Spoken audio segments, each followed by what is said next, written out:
దిత్వా తుఫాన్తో అతలాకుతలమైన శ్రీలంకకు భారత్ భారీ సాయం ప్రకటించింది. శ్రీలంక పునర్నిర్మాణం కోసం $45 కోట్ల ఆర్థిక సాయం అందించనున్నట్టు విదేశీ వ్యవహారాల శాఖ మంత్రి జైశంకర్ తెలిపారు. ప్రధాని మోదీ తరపున ప్రత్యేక రాయబారిగా శ్రీలంక వెళ్లిన ఆయన ఆ దేశ అగ్రనేతలతో సమావేశమయ్యారు.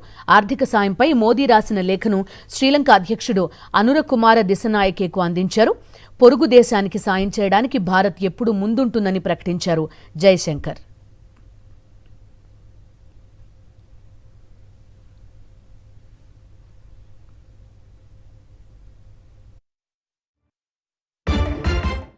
ఆర్థిక సంక్షోభంలో కొట్టుమిట్టాడుతున్న దాయాది దేశం పాకిస్తాన్ ప్రభుత్వ రంగ సంస్థలను ప్రైవేటీకరిస్తోంది.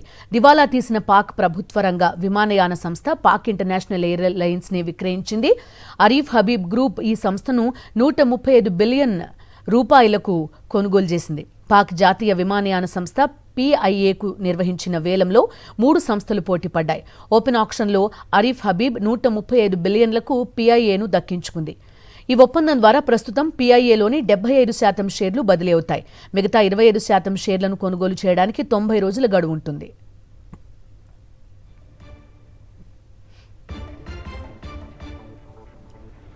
ఉగ్రవాద వ్యతిరేక విధానాల్లో పాకిస్తాన్ డొల్లతనం, ద్వంద్వ వైఖరిని ఆ దేశానికి చెందిన రాజకీయ నాయకుడు తప్పుబట్టారు. టెర్రరిజం విషయంలో తమ దేశం వ్యవహరిస్తున్న తీరును తప్పుబట్టారు జమియత్ ఉలేమా ఇస్లాం చీఫ్ మౌలానా ఫజ్లుర్ రెహమాన్. ఆఫ్ఘనిస్తాన్లోని ఉగ్రవాద స్థావరాలపై దాడులు చేయడాన్ని పాకిస్తాన్ సమర్థించుకుంది. అలాంటప్పుడు భారత్ పాక్లోని ఉగ్రవాద కేంద్రాలపై దాడులు చేస్తే మాత్రం ఎందుకు అభ్యంతరం వ్యక్తం చేస్తున్నారని ప్రశ్నించారు ఫజ్లుర్ రెహమాన్. కరాచీలో జరిగిన ఒక సమావేశంలో రెహమాన్ చేసిన వ్యాఖ్యలు పాకిస్తాన్కు చెంపపెట్టుగా మారాయి. ఈ ఏడాది భారత్ చేపట్టిన ఆపరేషన్ సింధూర్ అంశాన్ని ప్రస్తావిస్తూ రెహమాన్ ఈ సంచలన వ్యాఖ్యలు చేశారు.